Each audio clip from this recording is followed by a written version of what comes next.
Hello YouTube, I'm Robert Foley. Welcome back to another video. Today we are looking at the 2021 Jeep Gladiator. We're looking at the Overland trim, so this is, upper mid-grade for the Gladiator for sure. Before we get going, I just want to ask, go hit the subscribe button. I'm trying to get this channel going, and I could really use you guys' support. I'll give you a couple seconds. Just exit the full screen. Hit the little subscribe button, hit the bell to get notifications every time I post.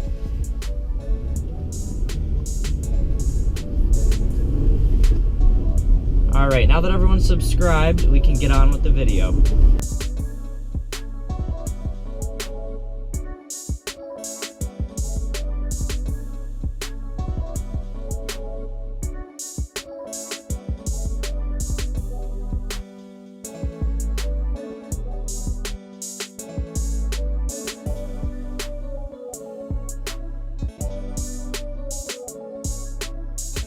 The Gladiator that I'm looking at today is equipped with the 3.6 liter Pentastar V6 engine. It's going to be making 285 horsepower and 260 pound-feet of torque, and it is paired to the 6-speed manual. So this is a pretty rare Gladiator. I've only ever really seen automatic ones, so when I heard that they had a manual one, I definitely wanted to get my hands on it and show you guys around. I think this is a really fun way to drive this car. I mean, if you can get this Jeep pickup truck with a manual, I definitely would. I know it's not super practical all the time. You have to do a lot more when you're driving, but I think it's worth it. It's a lot of fun. So the total price of the one that I'm looking at today is $48,900, and I'll pop the window sticker up on the screen here. It does have a couple equipment groups. It's got the cold weather group and the Jeep active safety group, and it's also got the preferred equipment package. So the one that I'm looking at does have the 8.4-inch Uconnect 4 system with navigation. Like I mentioned in the Ram video and in the Grand Cherokee L video, this isn't as new of a system, but it's absolutely still a capable system. You've still got Apple CarPlay and Android Auto.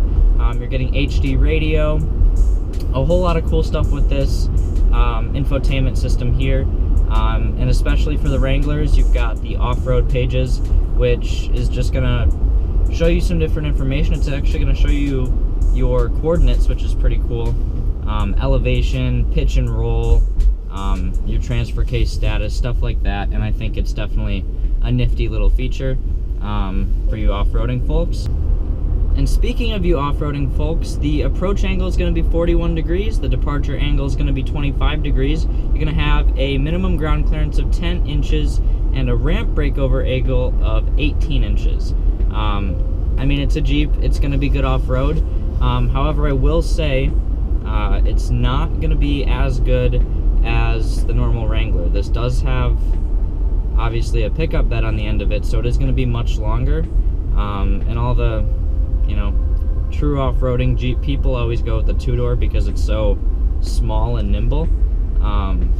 So this is sort of the opposite of that. This is large by huge, and it's not going to be as amazing off-road, but that's not to say it's going to be bad at all. The Wrangler has been and will continue to be one of Jeep's more popular models. Definitely a nicely equipped interior, but with that said, you do have to expect that it is ultimately a Wrangler, and you're not getting the most comfortable ride. As you can see, there's bumps, and especially with this thing having a bed on the back of it with not a lot of weight, it does bounce quite a bit, and the interior is not huge and spacious. This is a fairly large vehicle, but the interior it's cramped. I'm gonna be honest. You're sitting, I'm probably about 15 inches from the windshield right now, and I have mentioned that I am a shorter guy, but the pedals are so deep in the floor especially with this being a manual, you need to push the clutch down all the way. If this was an automatic, I could get away with putting my seat back further, but you have to sit so close, and this is quite honestly a bit of an uncomfortable angle with me sitting so close to the steering wheel. But I mean, you're not buying a Wrangler to be comfortable, are you? You're buying it because it's cool off-road and it's an overall pretty cool vehicle, and that it is. But you do have nice materials on the inside. The dash is leather wrapped, steering wheel's leather wrapped. You've got leather seats in the Overland trim. You have a lot of this metal, plastic all over the place. It definitely looks nice, and definitely is an upgrade from the previous generation Wrangler, which they held on to for longer than they should have, probably 10 years. It's definitely a welcome upgrade, but you know, at the end of the day, it is a Wrangler and shouldn't be considered as a luxury vehicle as much as it is. It's not going to give you that premium ride experience. It is bumpy, and you know, it's going to jolt you around a little bit, but that's part of the fun. So the interior, we do have heated steering wheel, heated front seats. It's obviously a Wrangler, so you can take these doors off, you can take the roof off. It is 42 degrees here in Wisconsin right now. I'm not too interested in taking the top off, but maybe next spring or in the summer sometime next year, we can get another Wrangler, maybe a 392 Rubicon, but we'll see about that. So a little bit more about the interior. You are getting a 7-inch digital driver information display. It's very, very similar to all of Chrysler's other offerings. With the middle display, you're going to get your vehicle information pages, which is going to show you like coolant temp, oil pressure, oil temp, stuff like that, tire pressure. You're also going to get fuel economy page, you're going to get a speedometer, you're going to get off-road pages specifically for the Wrangler, which is going to show you, again, sort of like the pitch and roll stuff, and it might even show you your altitude. Alright, so I want to give a rear seat perspective here. Again, I'm a pretty short guy, and this is the seat where I was sitting, so short guy seating. And I have probably 8 inches here of leg room. This side is a little more cramped. You're not fitting gigantic adults back here, but you are getting 2 cup holders down here. This third one here pulls down and you get 2 more cup holders. You are getting sliding glass in the back here. 2 vents, here are your window switches, and you are getting 2 USB, I guess 4 USB ports, 2 Type-C, 2 Type-A, and the home outlet. So you're definitely going to be able to stay charged back here. Got the speakers on the roof up here. This main roof bar, got lights here, map lights for, you know, all the passengers. And then there's obviously your front. Got your manual. It's not bad. This is what you're looking at when you close the door. It's not a gigantic interior. It does echo quite a bit because of this plastic roof. So we are also rocking the 6-speaker Alpine system. It sounds pretty good considering there's only 6 speakers. It definitely sounds biased towards the front, which makes sense. You've got 2 speakers up in the dash. You've got 2 speakers kind of by where the driver's left knee and the passenger's right knee will sit, and then you've got 2 speakers up in the roof back here, and it sounds pretty good. It's not as good as the Ram that I reviewed, but this sort of isn't even in that same caliber, so I wouldn't consider it bad at all. It's a very decent system. I'd put it on par with what's in my Toyota Camry, which personally I think is pretty good. I don't have any problems with it. I don't need to mess with it, so it's definitely a pretty nice system. And I don't know if you just heard that or felt that, it does have stop start, so when you're in neutral coming to a stop off the clutch, it'll shut off. When you put your foot back on the clutch, it'll start the engine back up, just to save you a little bit of fuel economy, which this vehicle definitely needs. The 8-speed auto gets better fuel economy than the 6-speed manual, which makes sense, but this thing really does not get very good fuel economy. I've been averaging 16.7, and that's not, I haven't been driving aggressively or anything. This isn't like a fast vehicle, so I'm not trying to make it go fast. I just live in an area where all the roads are 55 or 60, so you have to accelerate kind of quick in order to not get hit by a car. So that's, you know, it's a pickup truck ultimately. So I guess fuel economy isn't your primary concern, but it's not awesome. 19 combined, so you're going to be getting 16 in the city and 23 on the highway. I can't speak for that highway number, can definitely speak for the city number. I wouldn't consider where I live city. There is stops once in a while, but for the most part it's straight roads going 55. I'm going 60 right now on this road. And yeah, 6th gear, I mean, it is an overdrive gear, it makes sense, but you can't really stay in it for all that long, especially if there's hills. So it's been a lot of 4th, 5th, 4th, 5th, maybe 6th, but then you have to downshift again. Not a big deal, but just something I noticed. More interior stuff, you are getting automatic climate control and you are getting home link, so you don't need to worry about keeping your garage door opener in the car at all. And coming back to sort of interior comfort, quality sort of thing, I don't know if you can hear how much road noise is going on right now, but I'm having to raise my voice to compensate for it.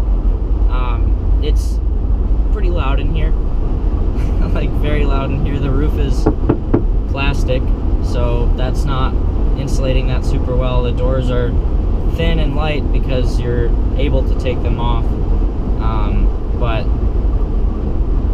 it's a Jeep. You just have to keep that in mind when you're looking into buying one of these things. It's not supposed to be super comfortable or luxurious, but definitely pretty cool. So some safety features you're getting really cool taillights. They're LED, they look awesome at night, and they're super bright.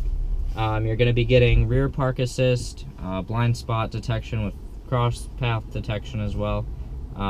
Works pretty well, and frankly kind of necessary. It's difficult to tell how long it is in the mirror. It's definitely a weird vehicle to drive, but it's so cool. It's a modern day Jeep Comanche, and I wish they would bring that back. I mean, they kind of did bring it back. It looks very similar. It's boxy with a really short bed. And I don't know if any of you have experienced what the clutch pedal feels like on one of these JL Wranglers. It's got this like spring damper at the bottom, and you know, the people that I've talked to, everyone agrees it takes a good day of driving to really get used to it. You do get used to it, but I can't lie, installed it coming out of the dealership parking lot, and you know, I've driven one of these before. I worked at the dealership, so obviously we have to drive customers' cars around, and I've driven, you know, one of these JL Wranglers with a 6-speed, but it's difficult to get used to.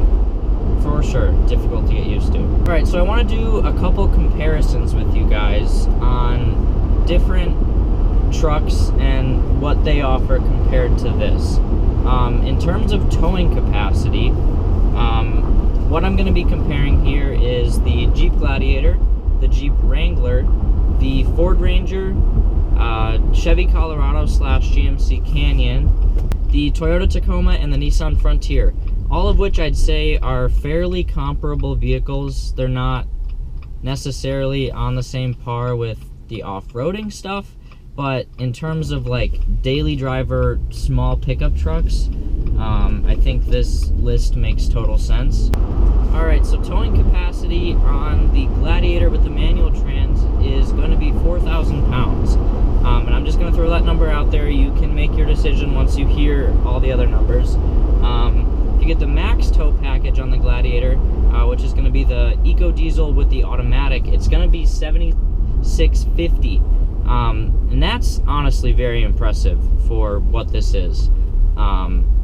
It isn't at the top of the list of these cars, but it is definitely an impressive number for sure. The regular Wrangler two-door is going to be 2,000 pounds that it can tow, and the four-door is going to be 3,500 pounds. So this definitely has it, you know, out of the water in terms of Wranglers. You could definitely tow a boat with this, no problem. You can tow a motorcycle. All right, Chevy Colorado / GMC Canyon. Max tow capacity on that is going to be 7,700 pounds, so it beats the Gladiator by 50 pounds. Pretty much the same. So GMC Canyon, Chevy Colorado on par with the Gladiator. Ford Ranger is going to be 3,500 pounds, which is only what the four-door SUV Wrangler can do. So that's not super impressive. Toyota Tacoma coming in at 6,800 pounds. That one's pretty good, and you know, definitely get away with towing a boat, motorcycle, jet skis, anything like that, no problem. And the Nissan Frontier is going to be able to tow 6,720 pounds. Now let's talk about cargo capacity. So I'm strictly talking in the bed or in the back, except for the Wrangler that it doesn't have a bed. The Gladiator's cargo capacity is going to be 35.5 cubic feet. Definitely not the best. The bed is fairly small. You could fit some golf clubs or something taller. It's not very long. It's only 5 feet long, so it's not super amazing in terms of that. The two-door Wrangler is going to be 12.9 cubic feet, so basically my Toyota Camry. Four-door Wrangler is going to come in at 31 cubic feet, so definitely a huge improvement over the two-door, but not quite at the level of the Gladiator yet. Chevy Colorado / GMC Canyon, 49.9. That's pretty nuts. That's, you know, over 14 more cubic feet than the Gladiator, or a two-door Wrangler more than the Gladiator is what the GMC / Chevy is able to fit in its bed. And I think this is where people may choose to give up some of the cool factor of the Gladiator to go for something slightly more practical. I think that might be why these don't sell all that well.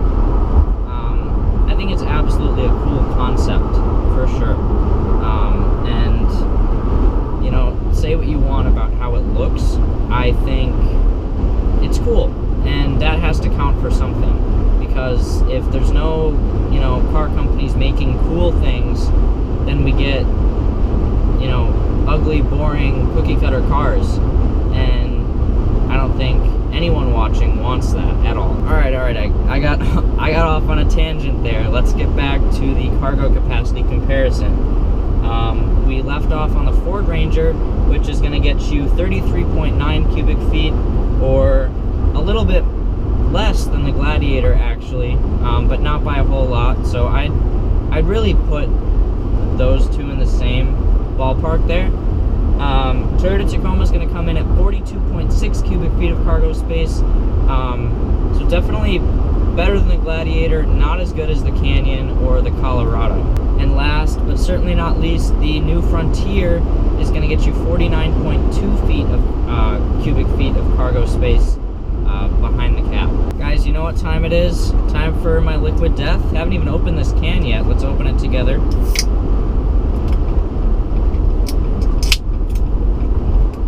Cheers.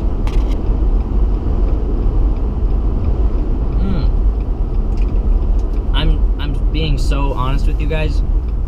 Go out and try Liquid Death. It's really good water. It's water in a can. they're doing good things to help prevent pollution. These cans are made out of 100% recycled material, and you're not putting more plastic in the ocean. You're contributing to a good cause overall, and they're trying to do something different with water. So if you haven't already, click the link in the description or the link that's going to be on the screen, www.liquiddeath.com, and get yourself a case. I think the exterior styling on this thing is either a you love it or you absolutely hate it kind of thing. I've asked my friends, and it's honestly kind of a mixed bag. Some people are like, oh, that's pretty sweet. Other people are like, dude, that thing's kind of ugly. And I'm gonna leave that one up to you. I think the Wrangler part of it looks really cool. I think the back, like where the cab ends, is too flat, and I think that's what kind of does it for me. This vehicle does have pretty nice 18-inch aluminum wheels on it. They have this cool like graphite ring around the outside of the wheel. It looks cool. With the black grille, this white on black look, I've always been a fan of. I've had 2 white cars. I like white. It's hard to keep clean, but when it is clean, it looks awesome, and I don't think anybody can really disagree with that. If you do, we're gonna have a talk. Let's run through the multitude of trim options that you have with this one. So base Gladiator is going to be the Sport. That's going to come in at $34,645. Moving one up, we have the Willys Sport. That's going to come in at $36,990. One up from that's going to be the Sport S, which is going to start at $38,485. Then we have the Willys, which is going to be $40,550. We're going to get the 80th Anniversary Edition, which is only going to be for the 2021. It's going to be $43,085. We have the Overland, which is what I'm driving. Base Overland is going to be $41,350. We're going to have the Freedom after that, and that's going to come in at $42,945. The Rubicon after that's going to be $45,170. Same price as the Rubicon, little difference, going to be the Mojave. That's going to come in at $45,170 as well. So you don't really have to pick and choose those two based solely off price. You can sort of get both. They're both cool, for sure. And finally, high-end Gladiator is going to be the high altitude, starting at $52,455. And you do get 2 engine options and 2 transmission options with the Gladiator, either the 3.6 liter V6, gas V6. So this one's going to be 285 horsepower and 265 pound-feet of torque. And then the 3 liter V6 diesel, the Eco Diesel option, is going to be 260 horsepower and 442 pound-feet of torque. This is how they're able to achieve that max towing capacity of 7,650 pounds, which obviously impressive, and that diesel is going to get pretty decent gas mileage as well. So I've come up with a new scoring template for the cars that I'm looking at. So there's going to be 5 categories. We're going to be looking at styling, performance, practicality, cool factor, and value. So let's start out with styling. I'm going to give it a 7 out of 10. Honestly, this is up to personal decisions, but in my opinion, I'm going to give it a 7 because I like boxy cars, and I really like how Wranglers look. So they made a very boxy Wrangler truck. It appeals to me, but I know it doesn't appeal to a lot of people, hence it's getting a 7. Moving on to performance, I'm going to give it a 7 out of 10. That towing capacity is pretty impressive out of such a small vehicle, and it's very, very capable off-road. And it's got full 4-wheel drive with 2 Dana axles, front and rear, and it does have a very powerful engine. Whichever one you go with is a powerful engine. But performance off-road, I'm just going to say it's too long to be a real Wrangler, if that makes sense. It can't climb as steep things because the bed's gonna hit. That problem doesn't exist for 2-door or 4-door Wrangler owners. Moving on to practicality, I'm going to give it a 5 out of 10. And I'm going to give it this because you are getting more cargo space than a regular Wrangler, but it's still ultimately, you know, a Jeep Wrangler. And this interior isn't spacious enough, isn't comfortable enough to really even come close to the competitors that I mentioned. It's kind of cramped in here, it's loud, it's bouncy, and I think for the money you could get something more practical. But again, these are just my personal opinions. Form your own. I just want to sort of educate you on what it's like in here. Cool factor, I'm gonna give this one an 8 out of 10. Like I said earlier, it's a modern day Comanche, and those things were freaking sweet. And this thing is freaking sweet. Like, if I had money to blow on cars, which one day hopefully I will, but as of right now, I would be interested in having one of these, especially with the manual. I think it's something you just don't see. And I think you can take the roof and your doors off of your pickup truck. Like, that's cool. That's really cool. And moving on to value, I am going to give it a 4 out of 10. It's a really expensive pickup truck that isn't super comfortable, isn't super practical, and isn't cost effective, in my opinion. You can get the same tow capacity, more cargo space, a more comfortable ride for a lower price with the Chevy Colorado. And, you know, that's not to say that those can even be considered if you're buying this thing to go off-roading. I know you can get a ZR2 Colorado, but then you're limited with the bed options, and then, you know, what I just said doesn't make any sense. If you're buying this because you want a small pickup truck, I think there are better options out there. And I'm trying to be honest here. So when we add all that up, we are looking at a 31 out of 50. It's more than 60%, and I think this vehicle definitely appeals to some people. But I think the reason they're not able to sell it as well or market it in the same playing field as something like a Tacoma or a Colorado is because that's not the appeal for this. It's not supposed to be, oh, it's a replacement for my half-ton pickup, I want a small pickup. This is a Jeep that they put a bed on. And, you know, the bed's nice if once in a while you have to put something in it, but